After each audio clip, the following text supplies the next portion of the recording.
एक और पेंच आया है इस राजनीतिक खेल में। कहां आया? चंडीगढ़ मेयर के चुनाव थे, एक बार टल गए, रिटर्निंग ऑफिसर की तबीयत खराब हो गई थी। आज चुनाव हुए और उम्मीद के विपरीत बीजेपी का उम्मीदवार वहां पर मेयर बन गया। 8 वोट अवैध करार दिए गए, 16 मिल गए बीजेपी को, 12 पर सिमट गया आप और कांग्रेस का गठबंधन। और इस वक्त अरविंद केजरीवाल एक प्रेस कॉन्फ्रेंस कर रहे हैं, सुनिए। आंकड़े ये हैं कि 13 हमारे काउंसलर हैं, 7 कांग्रेस के हैं, 15 इनके हैं और एक अकाली दल का है जो इनके साथ है, तो 16 इनके हैं। 13 हमारे, 7 कांग्रेस के और 16 इनके, टोटल 36 हैं। अभी तक कांग्रेस और हम अलग अलग लड़ते थे, तो 2 साल से जाहिर तौर पे 16 इनके थे, 13 हमारे थे, 7 कांग्रेस के, तो 2 साल से इन्हीं का मेयर और इन्हीं का डिप्टी मेयर बन रहा था। स्टेट कैलकुलेशंस है, स्टेट इस बार इंडिया गठबंधन के तहत कांग्रेस और आम आदमी पार्टी साथ आ गई, तो स्टेट इलेक्शन था, 20 हमारे थे, 16 उनके थे। इसमें कोई बहुत बड़ी गणित नहीं थी, इसमें कोई बहुत बड़ा वो नहीं था। लेकिन शुरू से इनकी नीयत खराब थी, शुरू से इनकी नीयत खराब थी। जब से चुनाव ऐलान हुए, सबसे पहले तो इन लोगों ने प्रिसाइडिंग ऑफिसर, अपनी पार्टी के एक कार्यकर्ता को, अपनी पार्टी के एक ऑफिस बेरर को, पदाधिकारी को इन्होंने प्रिसाइडिंग ऑफिसर घोषित कर दिया।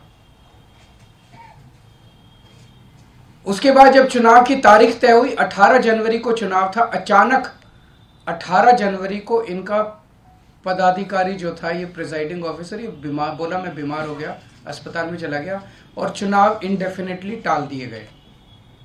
हम कोर्ट गए और कोर्ट से हम लोग तारीख तय करवा के लाए। इस दौरान इन्होंने हमारे और कांग्रेस के काउंसलर्स को खरीदने की, डराने की, धमकाने की बहुत कोशिश की, जैसे कि पूरे देश भर में करते ही हैं, इनकी फितरत है, हर जगह करते हैं। लेकिन किस्मत से एक भी नहीं टूटा और आज चुनाव हुए, चुनाव होने थे, चुनाव हुए। कोर्ट के डायरेक्शंस के बावजूद इन लोगों ने जो बदमाशी की, हम सब देखते हैं कि चुनाव तो हुआ, लेकिन जब चुनाव की वोटों की गिनती होती है, चाहे राज्य स्तर का चुनाव हो, चाहे देश का चुनाव हो, गिनती के वक्त हर पार्टी का एजेंट वहां बैठा होता है, ट्रांसपेरेंट तरीके से गिनती होती है, सबके सामने वोटों को ऐड किया जाता है, वोट मशीन खोली जाती है, मशीन का नंबर बताया जाता है, दिखाया जाता है। उसके बाद वोट जब उसको टोटल किया जाता है, मशीन का दिखाया जाता है भाई किस पार्टी को कितने वोट मिले, सब कुछ दिखाया जाता है। और सारी पार्टियों के एजेंट बकायदा अच्छे से देखते हैं। यहां भी प्रोसीजर ये था, कानून में ये था कि हर पार्टी का एजेंट वहां बैठेगा और पार्टी का एजेंट को, जैसे दिल्ली में भी एमसीडी के चुनाव हुए, एमसीडी के मेयर का चुनाव हुआ, वो भी बैलेट पेपर से होता है, तो वो सारे एजेंट बैठते हैं, एक एक वोट बकायदा सभी एजेंट्स को दिखाए जाते हैं। अगर किसी एजेंट को कोई आपत्ति करनी हो, भाई ये वोट इनवैलिड है, तो वो सबको दिखाया जाता है। अगर कोई एजेंट कहता है ये वोट इनवैलिड है, सबको दिखाया जाता है, सब उस पर अपने अपने तर्क देते हैं और प्रिसाइडिंग ऑफिसर अपनी उस पर रूलिंग देता है। एक तरह से क्वासी जुडिशियल वो करता है कि उस पर रूलिंग देता है। इन महाशय ने, जो इनके पदाधिकारी बीजेपी के आदमी थे, प्रिसाइडिंग ऑफिसर थे, इन्होंने आज किसी एजेंट को अपने पास नहीं आने दिया। इन्होंने सारे एजेंट्स को दूर धकेल दिया और खुद ही सारी वोट लेके बैठ गए और बकायदा कैमरे के अंदर दिखाई दे रहा है कि किस तरह से वोट, जो हमारे वोट थे उनके ऊपर वो टिक मार्क करके उसको इनवैलिड, मतलब 2 टिक मार्क लग गए तो ये वोट इनवैलिड हो जाएगा। वो टिक मार्क करके इनवैलिड करते जा रहे हैं और फिर नीचे साइन कर रहे हैं। कुछ वोट पे मात्र साइन कर रहे हैं और कुछ वोट पे एक टिक मार्क और लगा रहे हैं। वो साफ साफ वीडियो में दिखाई दे रहा है। तो 36 वोट पड़ने थे, 36 में 16 इनके थे, 20 हमारे थे, 16 इनके पड़ गए, 16 इनके पक्ष में पड़े। 20 में से 8 वोट जो हमारे थे वो 8 वोट इन्होंने कैंसिल कर दिए, इनवैलिड डिक्लेयर कर दिए। यानी कि 36 में से 8 वोट मतलब 25% वोट इनवैलिड डिक्लेयर कर दिए। ये कौन सा चुनाव हुआ? पिछले साल जब चुनाव हुए थे तो हमारा 1 वोट इनवैलिड डिक्लेयर हुआ था। तो ऐसा तो नहीं कि हमारे वालों को वोट डालना नहीं आता, वोट तो डालना आता है। पिछली बार भी डाला था, इस बार भी डाला है। इस बार कैसे ऐसा हो गया कि सारे वोट डालना भूल गए हमारे वाले, सारे वोट इनवैलिड हो गए? तो पहले से सोच के आए थे कि इनको गुंडागर्दी मचानी है। किस्मत अच्छी थी कि कैमरे के अंदर सब कुछ पकड़ा गया। बड़ी इंटरेस्टिंग चीज है कि चुनाव के पहले कल ऑर्डर जारी करके चंडीगढ़ एडमिनिस्ट्रेशन ने मीडिया की एंट्री बैन कर दी। तो इसका मतलब नीयत तो शुरू से ही खराब थी, प्लान तो, षड्यंत्र तो पहले से ही बना रखा था इन लोगों ने कि गड़बड़ करनी है। इतने बड़े स्तर के ऊपर चंडीगढ़ के मेयर के चुनाव के लिए आज तक कभी भी इतनी वोट इनवैलिड नहीं डिक्लेयर की गई। 36 में से 8 वोट इनवैलिड मतलब 25% वोट। अगर इनसे 36 वोट काउंट करने में इतनी बड़ी धांधली कर रहे हैं, देश का जब बड़ा चुनाव होगा उसमें तो 90 करोड़ वोट पड़ते हैं, उसमें तो पता नहीं किस लेवल की धांधली करते हैं ये लोग।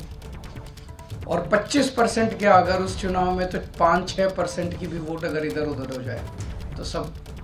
तो आज का चुनाव ये दिखाता है कि किस तरह से ये जीतने के लिए, सत्ता पाने के लिए किसी भी हद तक जा सकते हैं। बड़े चुनाव में लोग तो कह रहे हैं ईवीएम तो होगा ही होगा गड़बड़। मुझे लगता है ये कुछ भी करते होंगे, वोटर लिस्ट ये फर्जीवाड़ा करते हैं, फर्जी वोट डलवाते होंगे, ये ईवीएम करवाते होंगे, सब कुछ करते होंगे जीतने के लिए। और मैं ये सोच रहा था कि अगर भगवान की दया से उसके बावजूद भी अगर ये नहीं जीते और हार गए तो ये ट्रंप की तरह कुर्सी नहीं छोड़ेंगे। फिर ये मतलब उस दिन कुर्सी से चिपके रहेंगे, चाहे मार्शल लॉ लागू करना पड़े देश में, ये कुर्सी नहीं छोड़ने वाले। तो ये देश के लिए जो आज दिखा, पूरे देश के अंदर, पूरे देश ने देखा, सारे मीडिया ने चलाया, ये बहुत खतरनाक है। और हम सब लोगों को, जो लोग इस देश से प्यार करते हैं, हम सब लोगों को इसका पुरजोर विरोध करना है और इन सबको रोकना है।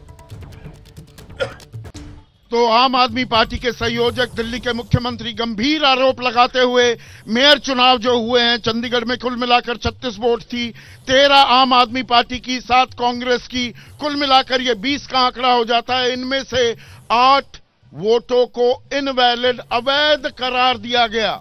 और यहां पर अरविंद केजरीवाल कह रहे थे, जो प्रिजाइडिंग ऑफिसर थे, और यह आरोप भी लगाया कि ऐसे शख्स को प्रिजाइडिंग ऑफिसर बनाया गया जो दरअसल बीजेपी का पदाधिकारी है, और वो जो बैलेट पेपर है उस पर डबल टिक भी करते हुए कि 2 टिक हो गए किसी बॉक्स में तो अपने आप में वो मत अवैध हो जाता है। तो 20 में से 20 जो वोट पड़नी थी, 8 को अवैध करार दे दिया और बड़ी आसानी से बीजेपी के प्रत्याशी को, उम्मीदवार को यहां पर मेयर बना दिया गया। और उन्होंने 2024 से भी जोड़ दिया इस पूरी प्रक्रिया को कि चुनाव में ऐसी धांधली मेयर के चुनाव में हो सकती है, तो लोकसभा चुनाव में कितनी बड़ी धांधली की जा सकती है या ये करते आ रहे हैं। अब ये राजनीतिक आरोप है या ये बात और आगे बढ़ेगी, ये तो आने वाला वक्त बताएगा। जैसे ही घड़ी का काटा दोपहर 2:30 पे आए, बबीता जी का दिल सास बहू साजिश के लिए मचल जाए। और ये है इनकी बहू, पूरे दिन ऑफिस की टेंशन हो जाए गॉन जब ये करें अपना फेवरेट शो फ्री टाइम पे ऑन। इनकी तरह आप भी देखें अपना फेवरेट शो अपने टाइम पर और डाउनलोड कीजिए एबीपी लाइव ऐप अपने स्मार्ट टीवी पर।